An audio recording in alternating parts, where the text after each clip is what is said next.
अगर कल अचानक गैस सिलेंडर, तेल, इंटरनेट ये सब महंगे हो जाए या कम हो जाए तो समझ लेना कि दूर कहीं एक समुद्री रास्ता बंद हो गया है। नाम है हॉर्मोन जल संधि।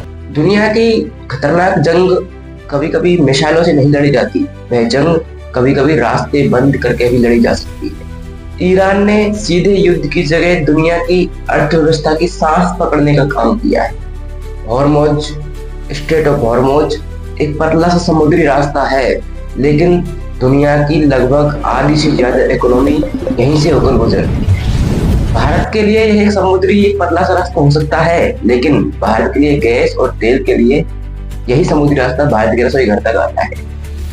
भारत के लिए लगभग 60 से 90% गैस इसी रास्ते से आती है। और यही नहीं, भारत का 50 से 55% कच्चा तेल भी इसी रास्ते से उतरता है। अगर यह रास्ता रुकता है तो इसका असर सिर्फ शहरों तक नहीं होगा। भारत की लगभग 1/3 खाद जो फर्टिलाइजर है वो मिडिल ईस्ट से आती है। अगर ये रास्ता बंद होता है, प्रभावित होता है, तो खाद आना बंद हो जाएगी, कृषि खाद्य का उत्पादन घटेगा, सीधा असर खेती पर पड़ेगा, किसानों पर पड़ेगा। भारत हर साल लगभग $10 बिलियन का कृषि निर्यात करता है, मतलब चावल, मसाले ये सारे मिडिल ईस्ट भेजता है।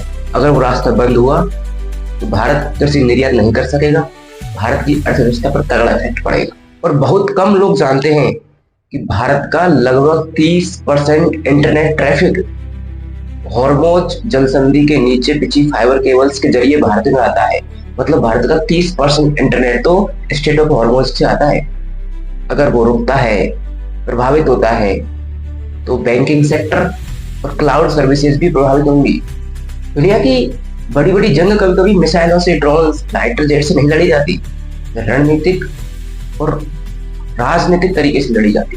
वही काम आज ईरान कर रहा है, जिसका असर पूरी दुनिया भर के लोगों के, आम लोगों के जेब पर पड़ रहा है, उनकी आमदनी पर पड़ रहा है। हाल ही में प्रधानमंत्री ने संसद में इसको चेताया है कि ईरान और इजराइल और अमेरिका का जो संघर्ष है ये बड़ा रूप धारण कर रहा है, ये सालों महीनों चल सकता है, इसलिए भारत को तैयार रहने की जरूरत है। लेकिन क्या लॉकडाउन की आहट सुनाई दे रही है?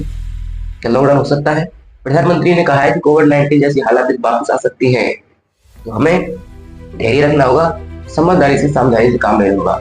अगर समस्या जब विश्वव्यापी होती है तो हमें सरकार पर भरोसा करना चाहिए। अगर समस्या देशव्यापी है तो हम सरकार से सवाल कर सकते हैं, लेकिन जब पूरा विश्व ही उस समस्या से जूझ रहा होता है तो हमें धैर्य से हमारी सरकार पर विश्वास करना चाहिए।